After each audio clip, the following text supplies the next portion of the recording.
Estamos de regreso ya en Matinal. Muchísimas gracias por su sintonía.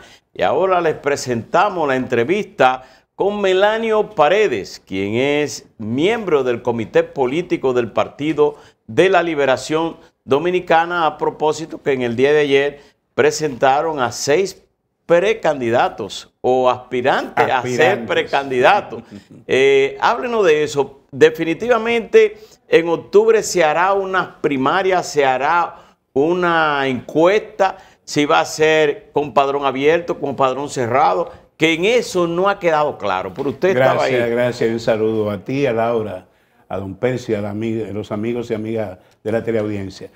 Lo que el Partido de la Liberación Dominicana decidió ayer al formar una comisión ad hoc para organizar lo que hemos denominado la consulta es una preselección del precandidato que presentaremos conforme lo establece la ley electoral en octubre del 2023. Ah, ok. Es decir, el artículo 216 de la Constitución plantea que los partidos son soberanos en términos de su funcionamiento interno. Y la propia ley electoral plantea que los partidos escogerán entre una opción, varias opciones, escogerán la forma de elegir su candidato presidencial. Pero tengo entendido que en octubre de este año queda definido, digamos, ese identificado. Es la palabra. El perfil. Es la palabra, periodista agudo. Ya. Lo que vamos a hacer nosotros en octubre de este año es identificar a la persona que presentaremos formalmente conforme los plazos de ley en octubre del 23 en nuestra primaria. ¿Significa eso, en términos prácticos, que el que sea señalado por el procedimiento que ustedes establezcan y según lo convenido, porque vi que incluso se reducen los niveles de quejas, de manera que si alguien se queja tendrá que hacerlo en silencio, en principio, si no recurre a otro mecanismo? De octubre al octubre del 23, en ese año, no puede aparecer ningún otro precandidato para participar. Pudiera aparecer. Y por eso se habla de, quizás se malinterpretó el secretario general, cuando él habla de quejas, es que la Constitución establece que todo ciudadano, en disfrute de sus derechos civiles y políticos, puede optar por una candidatura en un partido político. Nosotros no vamos a prohibir eso. Lo que nos hemos puesto de acuerdo, la cúpula dirigencial del PLD, su comité político y su comité central, con el aval de los 6 aspirantes que suscribieron un acuerdo, es que quien se ha identificado en octubre de este año es por quien vamos nosotros a apostar cuando se convoque la convención o primaria formales que establece la ley electoral. ¿Cuál va a ser el procedimiento de definir eso? ¿Es una encuesta? ¿Es una pregunta? ¿Un sondeo interno? Como creo que Caminero decía, padrón abierto, que le va a preguntar a todo el país. ¿Cómo lo haremos? Lo único que está definido es quiénes participarán. Será el padrón semiabierto. Será el padrón de la Junta, descontado el padrón que presentó el PRM, la Fuerza del Pueblo, que hay un nivel de coincidencia, y otros partidos. Incluso los nuevos miembros, en el caso de Santiago, que yo estoy coordinando el trabajo de reorganización, se juramentaron 7.000 nuevos miembros, que eran ciudadanos que no estaban en ningún partido, o que estando en otro partido ahora sí se afiliaron al PLD. Solo se le suma a eso los nuevos miembros que se afiliaron, se suma a ese padrón. Y se dejó en manos de una comisión de 15 integrantes, 5 del comité político que preside Alejandrina Germán, 5 que escogió el comité central y 5 de las estructuras de base, 15 personas, para armar la carpintería de esa consulta hacia octubre de este año. Hacia octubre de este año para entonces hacer el proceso a octubre del año siguiente. Exactamente. Pero ese proceso de selección o de ver cuál de los precandidatos tiene el perfil para presentar, no es descalificar a los otros ni escoger ese solo o presentarlo a todos, pero que ese es el que el comité político va a llevar. Es una suerte eliminatoria y todos convinieron en el pacto que se firmó ayer que quien salga delante o quien salga ganador de esa consulta por el método que sea respaldará a ese. Eso no se pueden presentar. Se podrá presentar otro, pero si se presenta ese otro, como dijo de manera jocosa el presidente Medina, irá solo, porque toda la dirigencia apoyará a ese que se ha identificado. ¿Cuántas encuestas serían? ¿Una sola? Es un tema a discutirse por la comisión que se creó al efecto. Profesor. O sea que los aspirantes han asumido el pacto un tanto a ciegas, porque si no se tiene claro cuál va a ser el método en detalle, en realidad... Te digo que es riesgoso. No tanto a ciegas. El pacto establece que es una consulta a la base y con un padrón. Ahora, ¿qué es lo que ocurre?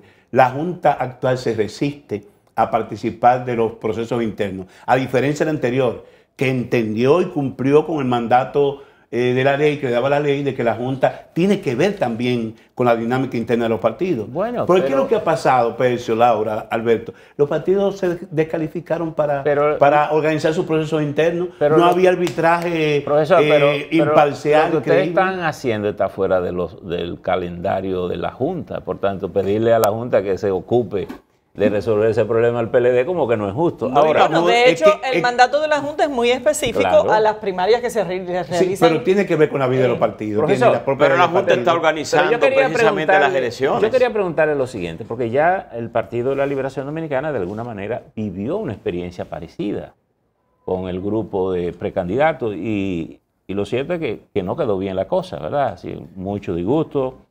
Yo diría que el secretario murió con el disgusto, Amarante Baré salió molesto, incluso vi que no va a apoyar, estamos curando en salud que ahora, no va a apoyar ningún candidato, ya lo hizo saber ahora. Entonces uno dice, las encuestas, que tal vez es la fórmula tal vez más cercana a averiguar quién puede ser ese perfil.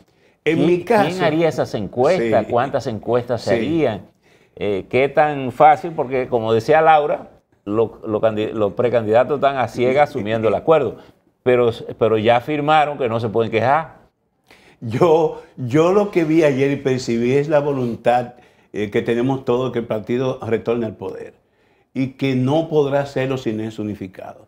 El PLD no resiste una nueva división y justamente lo que se hizo ayer, y hay un corte, no sé si será posible ponerlo, las palabras de Danilo Medina, decía, lo que ocurre ahí, los 5 que no salgan ganadores, tienen que aceptar que el que ganó es quien nos representará. Y eso sella la unidad del partido. No sé en mi caso, que di mi apoyo a Margarita Cedeño la semana pasada, en un acto que hicimos en un restaurante de esta capital, entiendo que ella reúne las condiciones de simpatía, de cercanía con la población, y que eso se irá decantando en la medida que pasen los días y los meses, porque el partido tiene que ir con una carta de triunfo. Y hemos dicho que entre los buenos todas son excelentes ofertas, lo seguro es lo mejor. Pero tenemos el corte de Danilo Medina que usted quiere ver, y no sé por qué en los medios de comunicación de hoy no resaltaron esas palabras del expresidente Danilo Medina. ¿Se permitió que se cubriera abiertamente? Eso hay que ver. No, cuando él abrió no estaba la prensa. Sí. Ok, vamos a escuchar. Nosotros publicamos esto que él dijo ahí. Los diarios siempre están muy las condiciones están dadas para volver al 24. Sí. Vamos a ver. Ahí tenemos 6 compañeras y compañeros. Sin habernos propuesto equidad de género total. 50% de mujeres y 50% de hombres. Hablando con los compañeros, no se sabe cuál es el mejor o la mejor. Ustedes están libres de escoger al que ustedes quieran, de cerrar fila con la precandidata o el precandidato, el aspirante o la aspirante que ustedes quieren. Pero les pedimos que si escogen uno, sepan que están dejando de lado a 5 y que esos 5 merecen por lo menos el respeto de todos ustedes.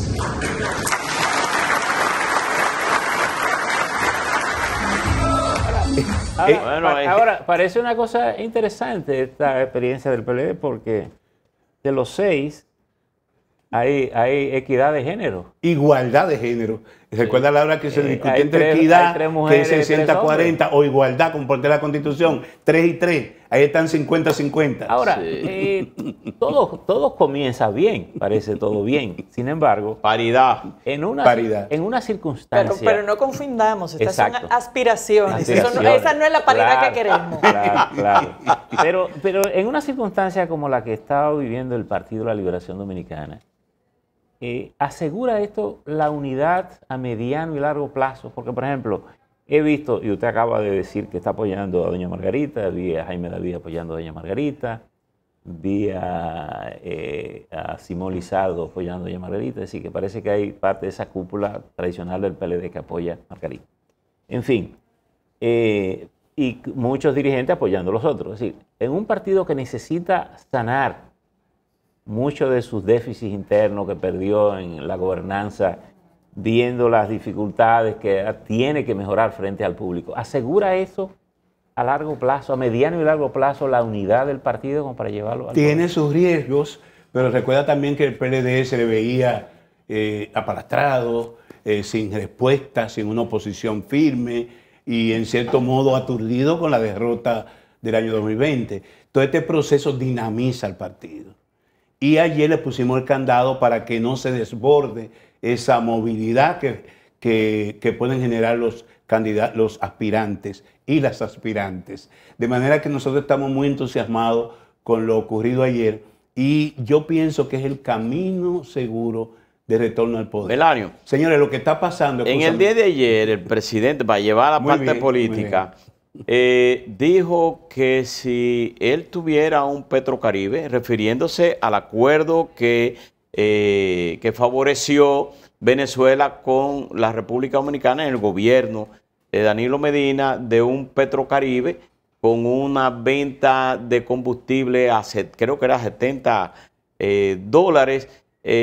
y que él utiliza 500 millones de pesos para compensar los altos precios. Háblenos de qué usted piensa. Desde Fitur, en que se le hizo la famosa pregunta al presidente sobre Punta Catalina y fideicomiso, el gobierno ha comenzado una pendiente resbaladiza. Se vio un presidente desencajado, respondiendo de manera hasta cierto punto airada a ese periodista en Madrid. Y a partir de ahí el gobierno viene dando tumbo porque está en la hoguera de su discurso opositor populista. Ese gobierno que prometió bajar los combustibles con la famosa formulita de Ito Bisonó, hoy no tiene respuesta ante una escalada de precios que está golpeando seriamente a los sectores de clase media y sectores vulnerables del país. Decir que si él tiene un Petrocaribe podía bajar los precios de los combustibles es un absurdo y yo lamento que el presidente no esté orientado. Petrocaribe fue una modalidad en uno de los gobiernos del presidente Fernández que se estableció para que cuando el petróleo subiera de $100 el precio, el diferencial de ese precio se difería el pago en una deuda de gobierno a gobierno. De ninguna manera Petrocaribe impactaba el precio, impactaba el financiamiento y lo difería a futuro. Además, hoy el petróleo está a 90 pesos, a $90 el barril, no a 100. Petrocaribe establecía ese parámetro a partir de los 100 pesos el barril. Lo que yo quiero decir es lo siguiente, y esto es una información muy importante, y ojalá ustedes, buenos comunicadores, lo puedan investigar. En este momento, en este último año, Danilo dejó el precio de la gasolina premium en 203 pesos. Hoy está a 289 pesos. Y atiendan, así como el precio de pollo a 100 pesos escandalizó a sectores de la población, cuando la gasolina aquí se ponga a 300 pesos, va a ser un terremoto para este gobierno. Y en medio de eso, Ito Bisonó le aumentó el margen a los detallistas y le aumentó el margen a los mayoristas. Es decir, el margen de intermediación de los combustibles en medio de esta crisis que tiene el gobierno se lo han aumentado porque es un gobierno orientado a los ricos. Y en segundo lugar, el gobierno cobra cada vez más impuestos por el tema del precio ad valorem, cuanto más aumentan los combustibles. Hoy la ciudadanía está pagando, esa clase media está pagando 96 pesos con 10 centavos por cada vez que echa un galón de gasolina en su vehículo. Y si es regular, está pagando 87 pesos con 20 centavos. Eso es lo que el gobierno no encuentra cómo explicarlo cuando ellos en la oposición prometieron bajar los combustibles. Esa es la realidad que ha llevado a la desesperanza de la clase media y a la orfandad de los sectores vulnerables de la población, y en lo que el PLD ha percibido, y ya sentimos en la opinión pública la necesidad de que salgamos de este gobierno y volvamos a los gobiernos que se manejaron no con lamentaciones, sino convirtiendo los problemas en oportunidades de mejora para la población. Muy brevemente, porque nos queda solo un minuto, el tema de la reforma constitucional que ha planteado el gobierno con un interés de modificar puntos del tema justicia, pero también puntos de peso político, como sería el 50+1. ¿Cuál es la posición del partido? Es una caja de Pandora. Cuando se abre la posibilidad de una reforma constitucional, pueden desatarse todos los demonios. Nosotros entendemos que ese tema es riesgoso en estos momentos. No, de ninguna manera aceptaremos que se baje un rasero para hacer la segunda vuelta. Significa que tenemos gobierno de amplia mayoría y eso no puede modificarse. El propio presidente Abinader ha dicho que no busca eso. Esperamos que pueda cumplir en esta ocasión con sus palabras. Y lo de la justicia independiente está en la Constitución del 2010. El tema está los mecanismos para designar a la Procuraduría, y los gobiernos del PLD profesionalizaron el Ministerio Público. Todo eso es parte de una retórica oposicionista con la que hoy el partido en el gobierno se enfrenta, porque justamente fue una retórica irresponsable. Melanio, muchas gracias. A ustedes. Señores, despedimos a Melanio Paredes, miembro del Comité Político del Partido de la Liberación Dominicana, exministro de Educación y exministro de Industria y Comercio también. Gracias por la visita. 247.50 el 147,50 el precio del petróleo, y la gasolina 207 pesos, la más cara. Señores, gracias por la sintonía. Llegamos al final de esta entrega. Nos vemos mañana.